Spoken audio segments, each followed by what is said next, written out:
Sheri, ngaho merekeza ntanakererewe. Se ndabona motora. Motora yibona ariko ndayibona. Ndumva ndagiye rero. Hanyuma rero ubwo rero nagiye ariko saa 12 ndabageza hanga. Sibyo? Amafaranga yo guhaha. Amafaranga yo guhaha. Abo se kiriko n'amafaranga uri yaranje afate yanga yasini. Ayanga yarahagije ndiyaranja. Koze cyane. Urakoze nawe. Sarero. Sawa. Ndagukunda mugore mwiza. Ndagukunda cyane. Ariko mbega ntugire ikibazo. Ugende neza rwose. Ngira akantu nkuzanira sasa. Ndanyaka yawurute sheri. Yawurute. Yawurute. Yawurute nde wiyizare rwose. Sakwemera. Sheri. Arame. Wowe wagiye umukandarazi. Wowe uzanira. Unzanire we. Subungubu naringiye abantu bari kugenda banseka. Abantu bari kugenda banseka bavuga ngo neza neza uramugabo neza banza yibagiwe. Anganye n'agashati neza. Sosekera bari kubona. Sosekera bari kugira kirava mamanzi bubari. Yo kubagira gahunda ufite rwose. Gira vuba yewe bari abantu ntabwo. Ndavuba. Wanje. Neza. Reka ngenda ahubwo. Ngaho genda. Sawa. Sawa. Aho uyu mukozi w'Imana wadusengeye ko ntamuheruka hari amahoro. Washaka uburyo njya kumusura umugani nkabibwira papa Pasi nkareba ko twamugeraho koko. Umuntu wansengeye narabuze urubyaro imyaka 7 ishize akansengera bikemera nkabona umwana wanjye w'imfura witwa Pasi nkaba ntamuheruka ko hashize umwaka wose. Oya ibi ni amakosa kave mu byo ndimo. Papa Pasi karabe mugore mwiza. akira aricyo nshaka kubwira. Ariko ko numvise gusa n'uwivugisha no munezero ni ibyishimo bimeze bi. Mana yanjye ikintu nenda gukubwira wa mugabo wanjye. Uribuka umuntu wadusengeye Papa Manzi umukozi w'Imana bamwibuka. Papa Manzi. Wa mukozi w'Imana. Umusiza amavuta uramwibuka. Papa Manzi wa wundi wayuraga amateraniro abantu bakikoza mu bice abandi bakuzura umwuka bera abandi bagatitira. Ndamwibutse.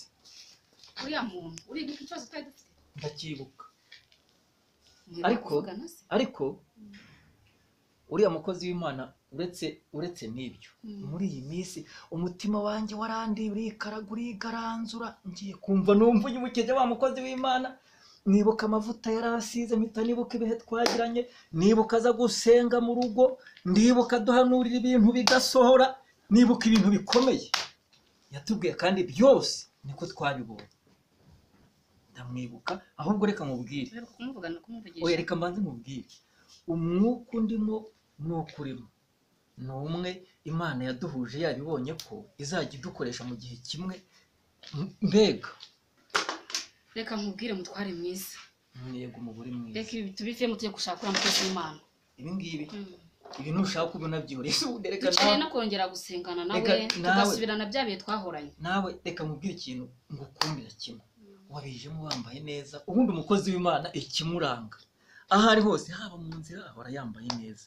naho uriya mukozi w'Imana ibihe twagiranye ni byiza tugomba kubyibuka nako reka tugende reka dutere intambwe byanga bikunze hari icyo natwe tugomba gukora reka nguterere agapasi ishati ubundi nze tujye kumureba reka nanjye ndebe akantu nafata hano mu nzu ubundi nze tugende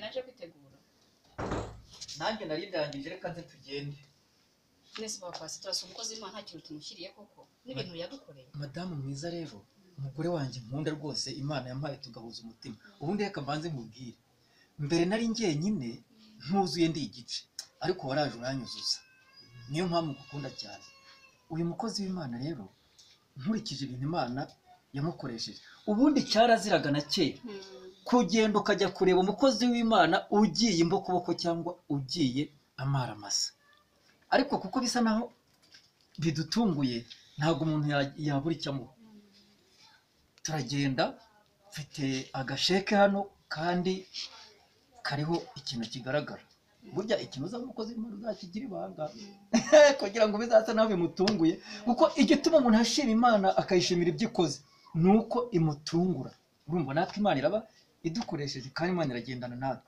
kandi uretse n'ibyo mfite n'agakado hano gahishe oya agakado kandi hari icyifuzo mushyiriye nshaka ko nsengera aba ariko nzakumangenze kukamu nta kibazo urakoze mugabo gafunge neza gafunge neza ataza kurema mbere yuko kamuha gutya urakoze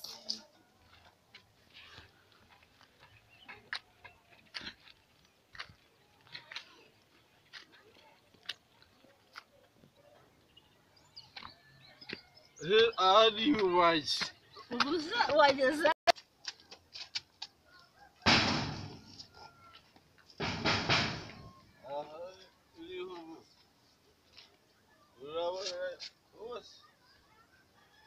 hose reba